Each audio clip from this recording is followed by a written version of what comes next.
Hey, you are watching Watch Physics. Never forget to subscribe this channel and hit the bell icon. In this video, we are explaining a very important topic of class 12th physics, which is effects of current. इस video में हम 3 different effects of current को step wise explain करेंगे। अब वो 3 different ways कौन से हैं? फर्स्ट इफेक्ट है आपके पास हीटिंग इफेक्ट, सेकंड है आपके पास मैग्नेटिक इफेक्ट और थर्ड है आपके पास केमिकल इफेक्ट। इस वीडियो में फर्स्ट ऑफ ऑल हम एक्सप्लेन करेंगे व्हाट इज मेंट बाय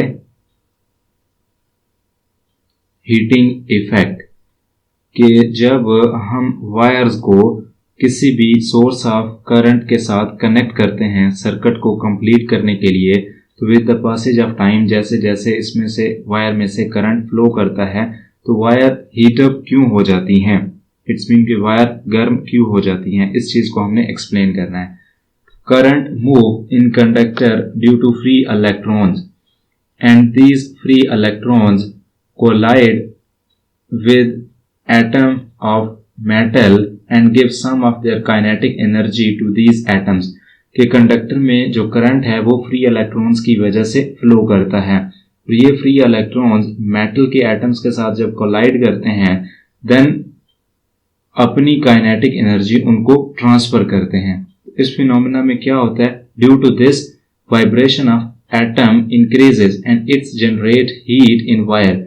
इस वजह से क्योंकि kinetic energy with the passage of time increase हो रही है, जिसकी वजह से एटम की वाइब्रेशन इंक्रीज हो जाती है। वाइब्रेशन के इंक्रीज होने की वजह से वायर्स हीट अप हो जाती हैं। क्लियर? अब हम ये हीटिंग इफेक्ट किन इंस्ट्रूमेंट में यूज करते हैं उस चीज को एक्सप्लेन करते हैं। फर्स्ट इंस्ट्रूमेंट है आपके पास electric heater. Clear? Second instrument है आपके पास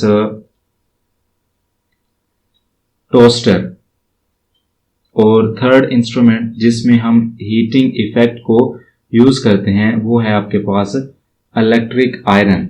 ये आपके पास कुछ बेसिक इंस्ट्रूमेंट हैं जिनमें हम करंट के हीटिंग इफेक्ट को यूज करते हैं। क्लियर? अब हम फर्दर मूव करते हैं और एक्सप्लेन करेंगे करंट के मैग्नेटिक इफेक्ट को। When current passes through a wire, it produces magnetic field। कि जैसे ही किसी भी वायर में से करंट पास करता है तो वहां पे मैग्नेटिक फील्ड प्रोड्यूस हो जाती हैं। क्लियर? जैसा कि आप इस डायग्राम में देख सकते हैं कि हमने एक वायर को सोर्स ऑफ करंट के साथ कनेक्ट किया हुआ है। जैसे ही इस वायर में से करंट पास करता है तो यहाँ पे फील्ड लाइन प्रोड्यूस हो जाती हैं। उन फील्ड लाइंस को रिप्रेजेंट करने के लिए मैंने एरो हेड से मेंशन भी किया है। ये जो सर्कुलर पाथ में लाइंस जनरेट हुई हैं ये बेसिकली फील्ड लाइंस हैं।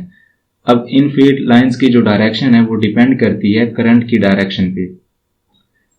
अगर आप दूसरी डायग्राम को ऑब्जर्व करें तो इस डायग्राम में हमने करंट की डायरेक्शन को चेंज किया है, तो आप इजीली ऑब्जर्व कर सकते हैं कि जो फील्ड लाइंस हैं मैग्नेटिक फील्ड लाइंस उनकी डायरेक्शन भी चेंज हो चुकी है, जो कि मैंने एरो हेड से मेंशन भी की है। इट्स मीन के फील्ड लाइंस की डायरेक्शन करंट की डायरेक्शन पे डिपेंड करती है। अब इनकी स्ट्रेंथ किस चीज पे डिपेंड करती है वो एक्सप्लेन करते हैं। Strength of field depends on value of current and distance from the wire। दो चीजों पे डिपेंड करती है। एक आपके पास value of current, it's mean जितना ज्यादा करंट पास होगा उतनी ज्यादा फील्ड लाइंस प्रोड्यूस होंगी, जितना कम करंट पास होगा उतनी कम फील्ड लाइंस प्रोड्यूस होंगी। दूसरा आपके पास है distance from the wire. Wire के नजदीक नजदीक इनकी स्ट्रेंथ ज्यादा होती है, जैसे जैसे वायर से दूर होती जाएगी फील्ड लाइंस की स्ट्रेंथ वीक होती जाएगी। क्लियर? अब हम हीटिंग इफेक्ट हमने पढ़ लिया, मैग्नेटिक इफेक्ट हम किन इंस्ट्रूमेंट में यूज करते हैं उस चीज को हम एक्सप्लेन करते हैं। फर्स्ट इंस्ट्रूमेंट है आपके पास magnetic effect is used in galvanometer to detect current. Magnetic effect galvanometer में यूज होता है करंट की वैल्यू को डिडक्ट करने के लिए। क्लियर। सेकंड आपके पास इंस्ट्रूमेंट है फैंस, पंखे, डेली लाइफ में हम यूज करते हैं। थर्ड है आपके पास ड्रिल मशीन। ये आपके पास कुछ बेसिक इंस्ट्रूमेंट्स थे जिनमें हम करंट के मैग्नेटिक इफेक्ट को यूज करते हैं। Got this point. सिमिलरली अब हम फर्दर मूव करते हैं और एक्सप्लेन करेंगे करंट के केमिकल इफेक्ट को। Some liquid like dilute H2SO4 and CuSO4, I mean copper sulfate solution conduct electricity due to some chemical reaction that take place within them. ये electricity conduct करते हैं किस वजह से? एक केमिकल रिएक्शन की वजह से। वो केमिकल रिएक्शन कैसा होता है? आपके पास ये एक इलेक्ट्रोलाइट है, इसमें हमारे पास दो इलेक्ट्रोड्स हैं। एक आपके पास कैथोड है जिसको हमने बैटरी के नेगेटिव टर्मिनल के साथ कनेक्ट किया हुआ है, और दूसरा इलेक्ट्रोड आपके पास एनोड है। ये जो एरो हेड्स मैंने मेंशन किया इसको हमने बैटरी के पॉजिटिव टर्मिनल के साथ कनेक्ट किया है। अब सपोज करें कि हम कॉपर सल्फेट को डाइल्यूट सॉल्यूशन में डिसॉल्व करते हैं। जैसे ही हम डिसॉल्व करेंगे, अगर हम करंट पास करें तो ये पॉजिटिव और नेगेटिव आयन में चेंज हो जाते हैं। इनके जो पॉजिटिव आयन होता है वो कैथोड की तरफ मूव करता है और वहां पे रिएक्शन होता है, जबकि नेगेटिव आयन एनोड की तरफ मूव करते हैं और वहां पे जाके रिएक्शंस करते हैं। सॉल्यूशन में जो कॉपर आयंस होते हैं वो सल्फेट आयंस के साथ मिलकर अगेन कॉपर सल्फेट क्रिएट करते हैं। क्लियर। आई एम होपिंग यहां तक आपको कोई डाउट नहीं होगा।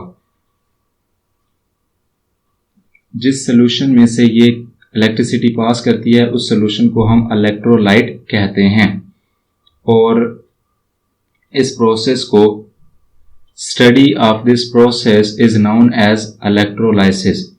इस प्रोसेस की स्टडी को हम इलेक्ट्रोलाइसिस कहते हैं। अब हम केमिकल इफेक्ट को किन इंस्ट्रूमेंट में यूज करते हैं या किस पर्पस के लिए यूज करते हैं उसको एक्सप्लेन करते हैं। आपके पास है इलेक्ट्रोप्लेटिंग। अब ये फिनोमेना क्या चीज होती है? Electroplating, the process in which a thin layer of an expensive metal is deposit on cheap metal. ऐसा प्रोसेस जिसमें हम एक एक्सपेंसिव मेटल की थिन लेयर एक चीप मेटल के ऊपर लगाते हैं, उस प्रोसेस को हम इलेक्ट्रोप्लेटिंग कहते हैं। क्लियर। आई एम होपिंग इस लेक्चर में आपको किसी टाइप का कोई डाउट नहीं होगा। अगर कोई डाउट है तो आप कमेंट कर सकते हैं, आपको आपका आंसर मिल जाएगा। इस चैनल को सब्सक्राइब करें, बेल आइकन को हिट करें। अपना ख्याल रखें। अल्लाह हाफिज।